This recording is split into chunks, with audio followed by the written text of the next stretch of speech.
I don't think it's too far-fetched to say that this is somewhat of a revelation for the Montreal Canadiens and their fans.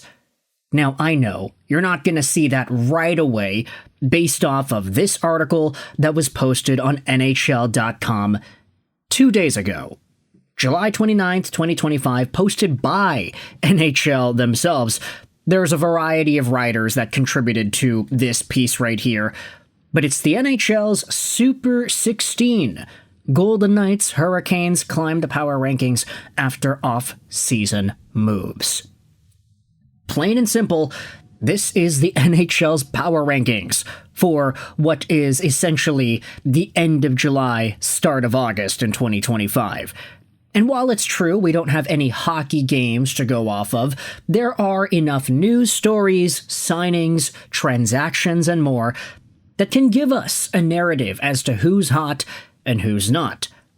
The hottest team in the National Hockey League, the number one power ranking team on the NHL's list, is Florida. Not surprising here. Okay, actually, we should dive into how the points are calculated first, because it says here they have 208 points. I totally skipped over that. That is my bad. Take a look at this. So, the Panthers are the unanimous number one team in the NHL in the summer of the Super 16. But what does the staff here at NHL.com think about the teams chasing the two-time defending Stanley Cup champions and the possible path to catching them? Read on to find out.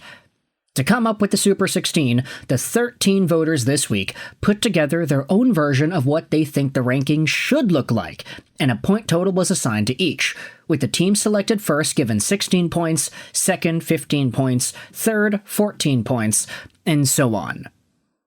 So, yeah, Florida got 16 multiplied by 13 for 208 points. They're number one. They're the top team. But the reason this is a wake-up call for the Montreal Canadiens is because if you scroll all the way down and you take a look at the fact that Montreal is ranked 15th out of 32 with 34 points over here, this is where you start to say, maybe, just maybe, the Montreal Canadiens are not seen as a quote-unquote rebuilding team. No longer. Let's go out there and read Dan Rosen. Is that right? Is it Dan Rosen? Yeah, I'm pretty sure it's Dan Rosen. His report on the Montreal Canadiens, the 15th ranked team on the NHL's Summer Super 16. Similar to the Ottawa Senators, the Montreal Canadiens also have a benchmark of being a playoff team. They got in as the second wildcard last season, and although they lost to the Capitals in 5 games, they showed flashes of what they could be this season, especially with rookie forward Ivan Demidov becoming a full-time player. Montreal will try to tame expectations, which will be difficult to do because of the excitement around a young, exciting team, led by one of the most dynamic top lines in the league, with Nick Suzuki, Cole Caulfield, and Juraj Slafkovsky.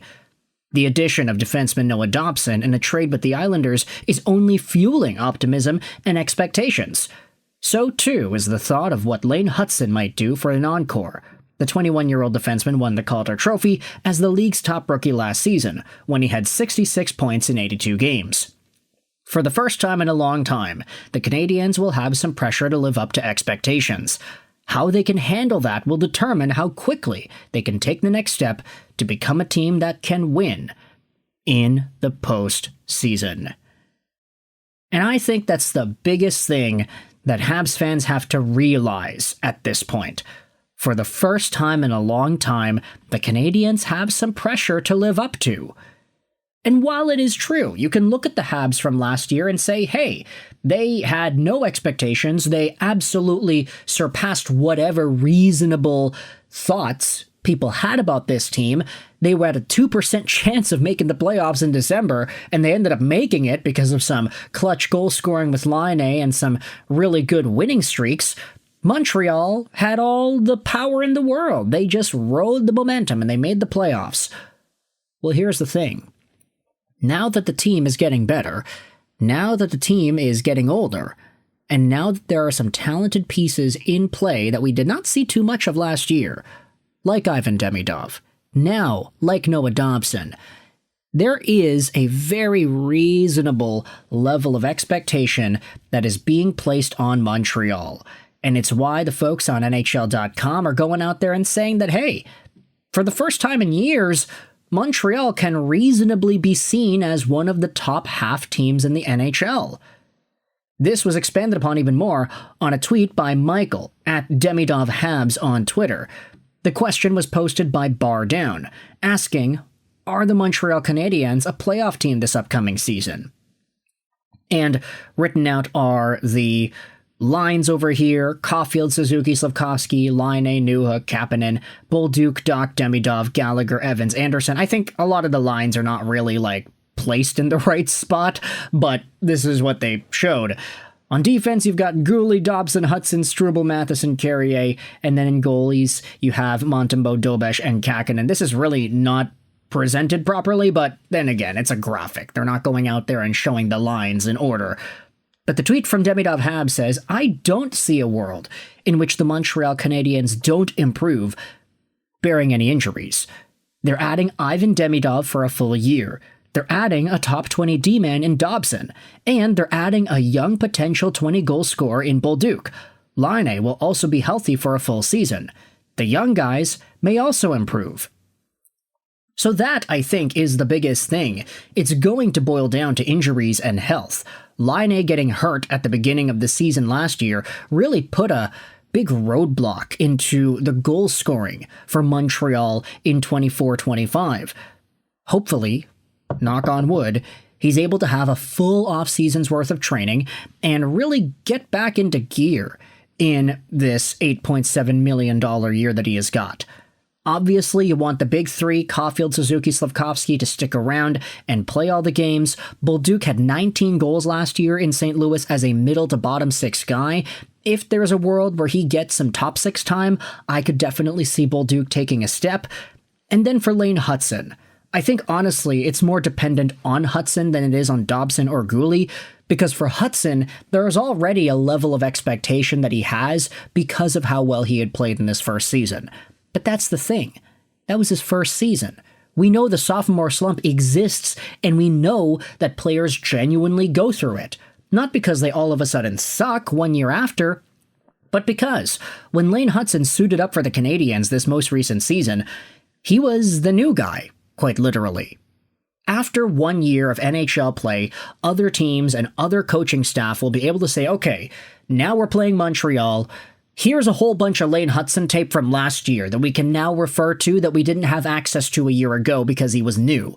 Now we can point out the things in his game, the idiosyncrasies, the moments of weakness, the vulnerabilities, and now it becomes easier to shut him down. The sophomore slump doesn't exist because these players stink 1 year after they're rookies. It exists because the other NHL teams that they're playing off against catch up and they learn what makes them work.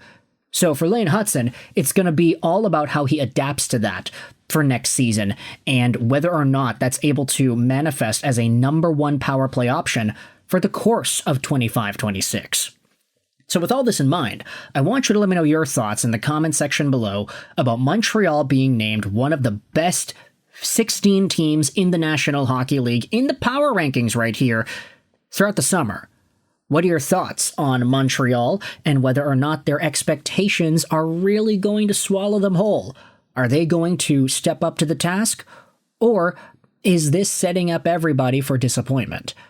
I think a lot of Canadiens fans, Michael included over here, are very optimistic. But you can let me know your thoughts in the comment section below. I hope you enjoyed this video. And bye.